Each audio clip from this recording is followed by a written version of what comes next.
미국 증시가 진짜 폭등했어요. 어마어마하게 올랐습니다.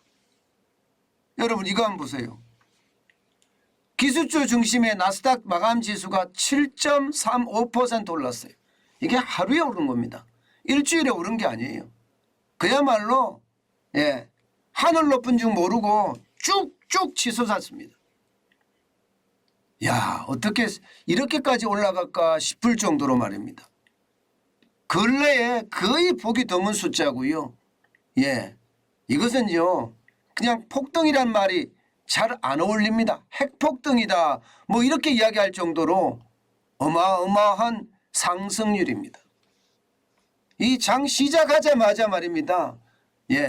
지금 나스닥은요 그야말로 엄청나게 올라가기 시작했습니다. 단 한 번도 말입니다. 꺾어질 줄 모르고요.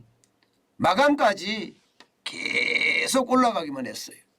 7.35%가 올랐으니까 아마 제가 이런 수치는 본 적이 없는 것 같아요. 최근에 들어서서 말입니다. 760.98이 올랐고요. 11,114.45로 마감했습니다. 저는 이것을 보면서요. 와, 미국 시장에 진짜 자금이 많구나. 돈을 진짜 많이 뿌렸구나. 금리를 올리긴 올리는데 이게 재정으로 돈을 워낙 많이 푸니까 시중엔 돈이 넘치구나. 저는 이런 생각 바로 할 수밖에 없었어요. 그만큼 많이 올라갔기 때문입니다. 게다가 말입니다. S&P 500 지수도 여러분 무려 말입니다. 207.8포인트가 상승했습니다. 207.8포인트.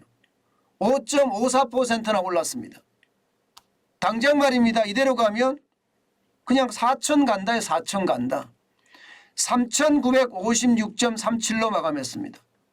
207.8포인트가 올랐으니 뭐 폭등 중에 폭등이라고 이야기할 수 있죠. 진짜 장난 아니잖아요. 장난 아닙니다. 여기에다가 말입니다. 다우산업지수도 마찬가지입니다. 다우산업지수도. 좀 덜 올랐지만 3.69만 이것도 폭등입니다. 왜냐하면 수치를 보세요. 1199.19에 1199.19포인트가 상승했어요. 아마 이 수치도 아마 여러분 그냥 쉽게 보는 수치가 아닐 거예요. 1000포인트가 내렸다 이런 수치는 가끔 보지만 1199.19포인트가 상승했다 이것은 극히 보기 드문 숫자입니다.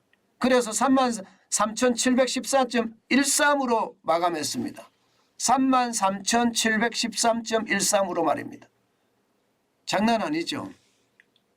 그만큼 말입니다.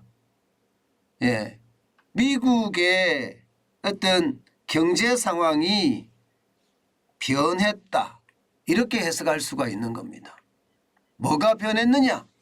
여러분 이겁니다. 이거. 미국 소비자 물가 10월에 7.7%까지 떨어졌어요. 시장의 전망치는 7.9%였거든요.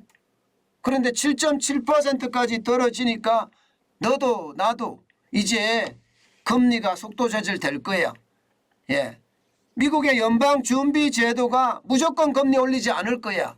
뭐 이렇게 얘기한다는 것 뭐 시장에 쫙 퍼진 거예요. 게다가 제롬 파월 연방준비제도 의장도 12월에는요. 금리 인상에 대해서 논의를 해야 된다. 이런 이야기를 했었거든요. 그 말에는 속도 조절이라는 게 깔려 있습니다. 속도 조절이라는 게. 속도 조절이라는 게 깔려 있다는 것은 그만큼 말입니다. 금리를 12월 달에 세게 올리지 않는다는 뜻이에요. 다시 말해서 금리를 12월 달에 자이언트 스텝으로 가지 않겠다는 겁니다. 자이언트 스텝으로. 그냥 빅 스텝 정도 0.5% 인상 정도로 가겠다. 뭐 이렇게 예상을 하는 겁니다. 0.75% 지금까지 4번에 걸쳐서 0.75% 자이언트 스텝을 단행을 했잖아요. 4연속. 이제 4연속이 마감할지도 모른다. 이런 예상이 시장에 쫙 깔린 거예요. 그동안 속도 조절 이런 이야기가 계속 시장에 나왔었어요. 그런데 지표까지 이렇게 나오니까 속도 조절은요. 어쩌면 이제 당연한 수순으로 돼가는 것 같습니다. 당연한 수순으로. 게다가 말입니다. 예, 이게 떨어지는 속도나 또 안정돼 가는 모습이 뭔가 달라지고 있다. 지금 시장은 그렇게 읽고 있는 겁니다. 그만큼 말입니다. 시장의 분위기 확 달라졌다는 이야기예요. 저는 이것을 보면서 네, 앞으로 시장의 분위기가 어떻게 변할지 가히 짐작이 됩니다. 당장 말입니다.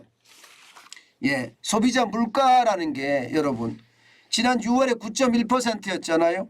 그런데 10월에 7.7%까지 떨어졌으니까 이제 정점을 지났다. 다시 말해서 연준이 피벗을 가능하겠다. 정책 선회가 가능하겠다. 이런 전망이 나오는 것도 있고요. 더 심한 것은요. 근원 소비자 물가는요. 굉장히 많이 떨어졌어요. 이것도 마찬가지로 전년 대비해서 6.3% 상승했습니다. 시장이 예상한 것은 6.5% 상승할 거다 예상했거든요.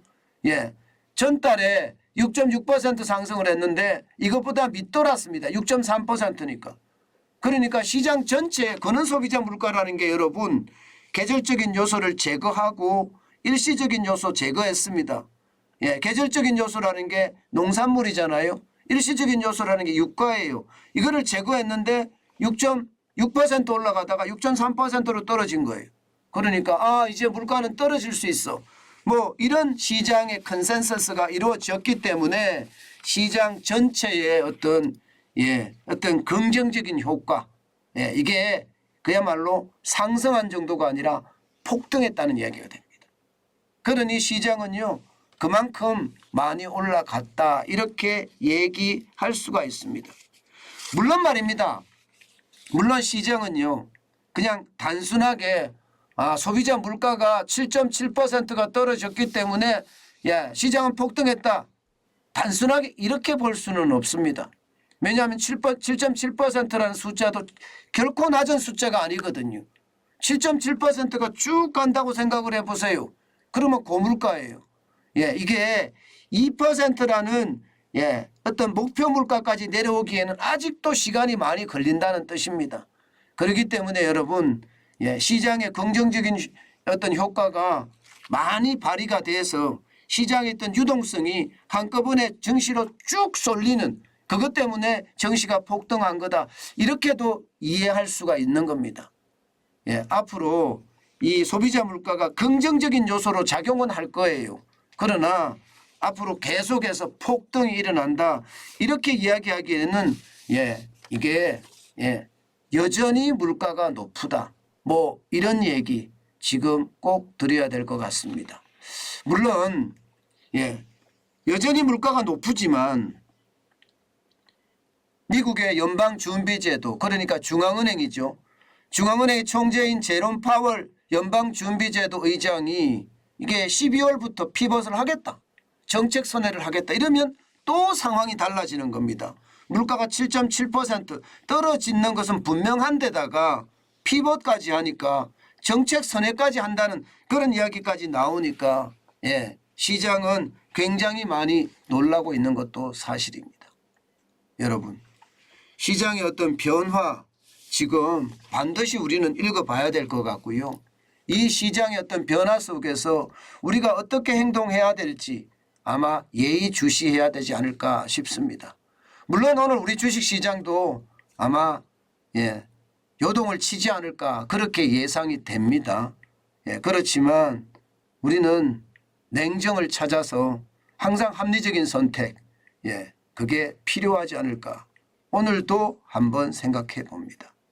앞으로 시장이 이게 완전히 피벗이 될지 다시 말해서 정책 선회가 돼서 다시 시장이 계속 올라갈 수 있는 어떤 모멘텀을 가지고 있을지 이것은 더 지켜보는 것이 우리는 중요하다. 이 말씀으로 마지막을 가름하겠습니다. 여러분 그만큼 말입니다. 시장의 분위기는 굉장히 많이 달라진다. 이렇게 해석할 수 있는 핵심적인 지표이기도 합니다.